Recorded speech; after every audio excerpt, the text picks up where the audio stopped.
ಇದು ಮಾವೋ ಸೆತುಂಗನ ಬಗ್ಗೆ ಬರೆದಂತಹ ಪದ್ಯ. ಮಾವೋ ಸೆತುಂಗ್ ಒಂದು ಕಾಲಕ್ಕೆ ತನ್ನ ವೈಚಾರಿಕತೆಯಿಂದ ಅರ್ಧ ಪ್ರಪಂಚವನ್ನೇ ಪ್ರಭಾವಿಸಿದವನು. ನಾವೆಲ್ಲ ಆವಾಗ ಆತನ ಸಾಂಸ್ಕೃತಿಕ ಕ್ರಾಂತಿಯಿಂದ ಭಾರೀ ಪ್ರಭಾವಿತರಾದವರು ಮತ್ತು ಅನೇಕ ಪದ್ಯಗಳನ್ನು ಕೂಡ ಬರೆದವರು ನಾವು. ಅವನು ತನ್ನ ಸಾಂಸ್ಕೃತಿಕ ಕ್ರಾಂತಿಯಿಂದ ಏನೇನು ಸಾಧಿಸಬೇಕು ಅಂತ ಕನಸು ಕಂಡಿದ್ನೋ ಅದು ಆಗಲಿಲ್ಲ. ಈಗಿನ ಆತನ ಚೈನಾ ದೇಶ ನೋಡಿದರೆ ನಮಗೆ ಗೊತ್ತಾಗ್ತದೆ ಅವನು ಇಂಥ ಚೈನಾವನ್ನು ಕನಸಿನಲ್ಲಿ ಕಂಡಿದ್ನೆ ಅಂತ ದುಃಖವಾಗ್ತದೆ. ಆ ದುಃಖದಲ್ಲಿ ಮತ್ತು ಆತ ಸತ್ತ ದಿವಸ ನಾನು ಬರೆದಂತಹ ಪದ್ಯ ಇದು. ನಾನು ಸಾಮಾನ್ಯವಾಗಿ ಈ ಪದ್ಯ ಓದುವಾಗ ಒಂದು ಮಾತು ಹೇಳೋದುಂಟು. ರಾಜಕಾರಣಿಗಳಿಗೆ ಕೈಯಲ್ಲಿ ಅಧಿಕಾರ ಇರ್ತದೆ, ಆದರೆ ಅವರಿಗೆ ಕನಸುಗಳಿರೋದಿಲ್ಲ. ನಮ್ಮಂಥ ಕವಿಗಳಿಗೆ ಕನಸುಗಳಿರ್ತವೆ, ಆದರೆ ಕೈಯಲ್ಲಿ ಅಧಿಕಾರ ಇರೋದಿಲ್ಲ. ಮಾವೋ ಸೆತುಂಗನಿಗೆ ಎರಡೂ ಇತ್ತು. ಒಂದು ದೇಶದ ಚೇರ್ಮನ್ ಆಗಿದ್ದ, ಅದರ ಜೊತೆಗೆ ಕವಿಯೂ ಆಗಿದ್ದ. ಅವನು ಏನು ಮಾಡಲಿಕ್ಕಾಗಲಿಲ್ಲ ಅನ್ನುವಂಥ ಒಂದು ಖೇದದಲ್ಲಿ ಈ ಪದ್ಯ ಬರೆದದ್ದು. ಅವನು ಸತ್ತ ದಿವಸ ನಾನು ಬರೆದಂಥ ಪದ್ಯ ಇದು. ಮರ್ತೇನಂದರ ಮರೆಯಲಿ ಹಂಗ ಮಾವೋ ಸೆತುಂಗ, ಮರ್ತೇನಂದರ ಮರೆಯಲಿ ಹಂಗ. ಪಂಚಭೂತದಾಗ ವಂಚನೆ ಕಂಡಿ, ಕಣ್ಣಿನಂಚಿನಾಗ ಹೊಸ ಜಾಗ ಕಂಡಿ, ಸೊನ್ನಿಗೆ ಆಕಾರ ಬರದೆ ನಂದಿ, ಬಯಲಿಗೆ ಗೋಡೆ ಕಟ್ಟೆ ನಂದಿ. ಸಚರಾಚರಗಳ ರಚನೆ ಮಾಡುವುದಕ್ಕ ಬೇರೊಬ್ಬ ಸೂರ್ಯನ ತರ್ತೇನಂದೇ.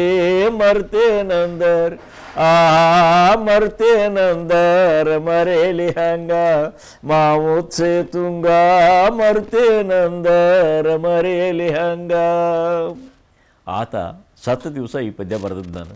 ಇಡೀ ಪ್ರಪಂಚವನ್ನು ಬದಲು ಮಾಡಬೇಕು, ಪ್ರಪಂಚಕ್ಕೆ ಹಳದಿಯ ದೀಕ್ಷೆ ಕೊಡ್ತೀನಿ ಅಂತಂದವನು. ಅವನು ಮಾಡಿದ್ದೇನು ಅಂತಂದರೆ, ಕಣ್ಣೀರಿನ ಹೊಳಿಗೆ ಅಡ್ಡ ಕಟ್ಟಿದಿ, ಹರಿವನ್ನ ಹತ್ತರಕ ಒಡ್ಡ ಕಟ್ಟಿದಿ, ಮಡುವಿನ ನಡುವ ಕಾಲ ನೂರಿಕೊಂಡ ಬತ್ತಿಯಾಗಿ ತಲೆ ಹೊತ್ತಿಸಿಕೊಂಡಿ, ಮನುಷ್ಯರ ಮುರಿದಿ ತೇರ ಕಟ್ಟಿದಿ, ಹತ್ತವತಾರದ ಕುದುರೆಯ ಜೋಡಿ. ಹತ್ತ ಕುದುರೆಯ ಹಳದಿ ದೇವರು ಸ್ವಯಂ ಸೂರ್ಯನ ಬಂದೆ ನಂದಿ.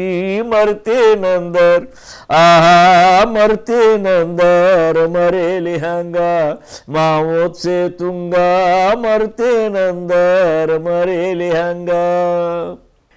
ಇಷ್ಟೆಲ್ಲ ಮಾಡಿ ಆಮೇಲೆ ಇಡೀ ಪ್ರಪಂಚಕ್ಕೆ ಪಾಠ ಕಲಿಸ್ತೀನಿ ಅಂತ ತಂದುಬಿಟ್ಟು ನಿಮ್ಮನ್ನೆಲ್ಲ ನಾನು ಹಳದಿಯ ದೀಕ್ಷೆ ಕೊಡ್ತೀನಿ ಅಂತಂದವನು. ಬೆಂಕಿ ಹಚ್ಚಿದಿ ಬೇಲ್ಯಾಗ ನಿಂತಿ, ಸಿದ್ಧರ ಗುದಾ ಹೊಗಿಸಿದಿ, ಹಂಗ ಬಿಟ್ಟ ಹಂಗಾಮದ ಬೆದಿಗಿ, ಕೈಯ ಬೀಸಿ ಕೈಲಾಸವ ಕರದಿ, ಹಳದಿ ಬಿತ್ತಿದಿ ಹಳದಿಯ ಬೆಳದಿ, ಮುಳ್ಳ ಬೇಲಿಗೂ ಹೂವಿನ ಹಳದಿ. ಬಣ್ಣದ ಹೆಸರ ಬದಲ ಮಾಡಿದಿ, ಕಣ್ಣಿನ ಕಾಮಲೆ ತಿಳಿಯದೆ ಹೋದಿ. ಮರ್ತೇನಂದರ್ ಮರ್ತೇನಂದರ ಮರೆಯಲಿ ಹಂಗ ಮಾವೋ ಸೆತುಂಗ, ಮರ್ತೇನಂದರ ಮರೆಯಲಿ ಹಂಗ. ಇಡೀ ಪ್ರಪಂಚದಲ್ಲಿ ಎಷ್ಟು ಅಂತ ತಿಳಿತಂದರೆ 10-12 ಜನ ಮಾವೋ ಸೆತುಂಗರಿದ್ರಂತೆ ವೇಷಾಂತರದಲ್ಲಿ. ಹರ್ಕ ಹುಬ್ಬಿನ ತಿರುಕರ ಅರಸ, ಡೊಳ್ಳ ಹೊಟ್ಟಿಯ ಹಸಿದವರ ರಸ, ದಿನ ಹುಟ್ಟಿದಿ ದಿನಕ್ಕೊಮ್ಮೆ ಸತ್ತಿ, ಸುದ್ದಿಯ ಕಣ್ಣ ವದ್ದಿ ಮಾಡಿದಿ, ಗ್ಲೋವಿನ ಅರ್ಧಕ ಸಾಯೋದ ಕಲಿಸಿ, ಸ್ವತಃ ಸಾಯಲಿಕ್ಕೆ ಬಾರದೆ ಹೋದಿ, ಕಟ್ಟಿದ ಗೋಡೆಗೆ ಕಳಸ ಏರಿತು, ಬದುಕಿದ ಜೀವ ಕಥೆಯಾಗಿತ್ತು. ಬಟ ಬಯಲಿನಾಗ ಮಠ ಮಾಯಾಗಿ, ಬೆಂಕಿ ಯಾರಿ ಬರಿ ಬೆಳಕೊಳದಿತ್ತು.